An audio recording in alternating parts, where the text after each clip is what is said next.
Hey, it's Paul Herman. Welcome to the Body and Soul Shop. Today we're just going to do kind of a mismatch of things that is going on here in the shop. Mostly I've been working on the wiring on the Model A. Wiring is always a rat's nest when you first start because you got to run the wires all in the directions you want them to go and kind of coordinate everything. So when it's done, it'll be nice and neat, I promise. Go. So on a Model A, there's not a lot of room up underneath the gas tank to, like a normal dash, to put a fuse box of any size. And plus I didn't really want all the electrical stuff up by the gas tank, not that it matters, but so I chose to put it underneath the seat, which the seat bottom will come in and out very easily. It just kind of pops in and out, so we can put that under there. Have the ignition switch down here, headlight switch will be down in here, where you just pull it from the front. So that's kind of where I'm at right now. I'm just kind of generalizing, getting wires ran to the direction, labeling them.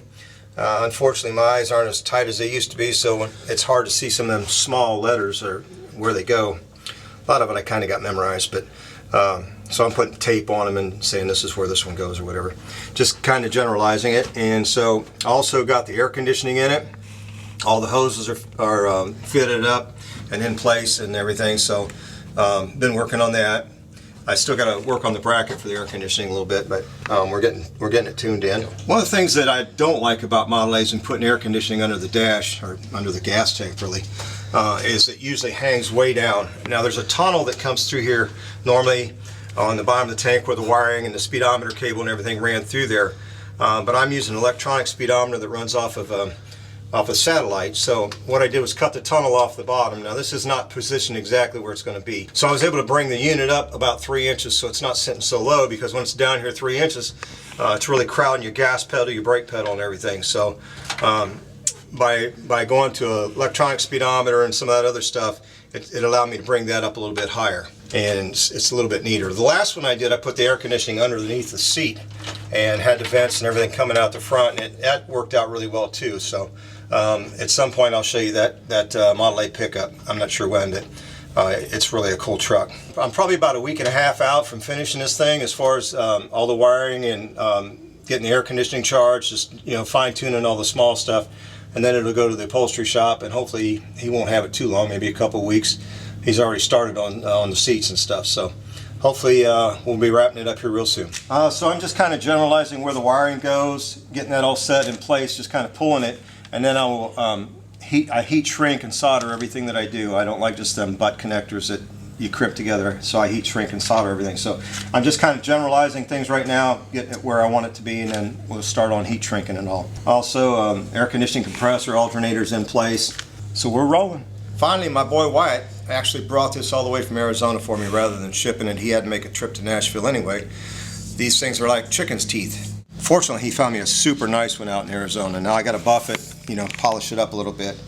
But the reproduction ones, you can't find them. The original ones, 99% of them are beat up or gone. So I felt very blessed to pick this thing up. So I told you I was going to straighten out this quarter panel. Remember how it was rolled clear out here? Somebody just took pliers or vice grips or whatever, and they had this thing all bent up. It was all rolled up in really bad shape. Fortunately, this metal is super, super solid, and it's a good quality. It's good, thick 18 gauge. So I just got in here with my porta power and started pushing and hammering and dollying, and got it really straight. It's nice and straight if you look down the side of the truck. So it will take very, very little filler at all to skim coat that. It's good and solid, but I mean you can tell it's good stuff. So anyway, I'm going to do the other side. I'm sorry we didn't catch this on film this time, but we'll catch the other side. But I can't do it right now because the trike's sitting over there. I think we're going to move it tonight and take it to Eric's to where he can do the final assembly on it, and we'll video that so you get to see the trike all done with the motor and everything in it real soon. That's where we're at with this, and I'll let Seth explain a little bit about what he's been up to. How's it going, guys? Just Seth here. So we've been sitting here working on this hood here for the Ford truck, and it's been going around here and just trying to find all the little dents and dings in it, and trying to smooth them out here and get as smooth as we can, get ready for prime. And took 80 grit in the DA and sanded down all of this black epoxy primer, trying to find the stuff to get down where the dents and dings are. You never know what's been done to a vehicle and why these holes are in the hood. There's two here and there's one up front. So what we're going to do is we're going to weld them shut. Now I've got a piece of brass angle, and I'll put that up underneath it and hold that with my gloves, or I may even put a clamp on it. and we'll weld that hole shut, and it won't stick to the brass. That way you don't have a bunch of weld going through the bottom side of the hole. It works out really good. I've had this for probably 25 years. It's filled a lot of holes. Here we go. Dr. Herman. So that's going to cool it down for the air hose, and that'll keep it from warping.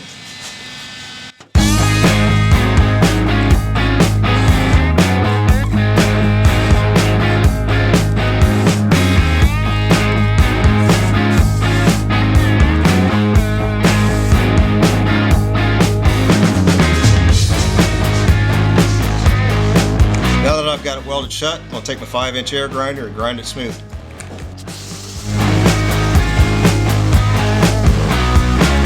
Voila! Done.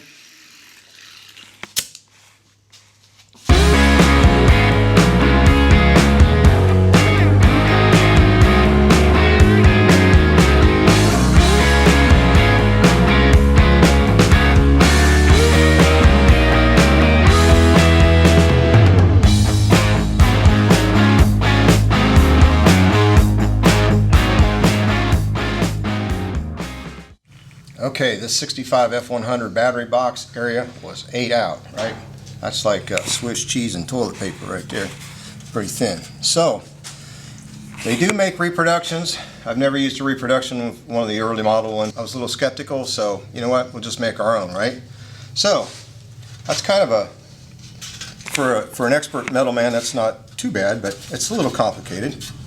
So, what I did was started out making the outer perimeter first, and then made this part right in here. So this is all one piece, this is a piece, and this is a piece, and it welded together. And so you can see it turned out really good. So this will just set in here like that, and we'll weld it in, and that'll be made. It took me probably an hour to make that. So with a little creativity, think about, you know, the angles and all that, and just kind of work it out. You can do it. You don't have to have expensive tools. That was done with a hammer and dolly and a couple clamps. Block of wood, I kind of radiused the edge of it to get a softer round and stuff. So you can do whatever. Just think about it and try it. Give it a shot. I mean, you know, it takes a little bit of time to perfect things sometimes, your skill and everything. But like I said, you can do it. You don't have to have expensive tools. So you can hear the lawnmower in the background, but it's okay. So you can see this is pretty 8 up too. So this we will make in 2 pieces. I started forming this bottom piece first. It's kind of, I had to radius that in a softer manner so that it would roll just like this original one does.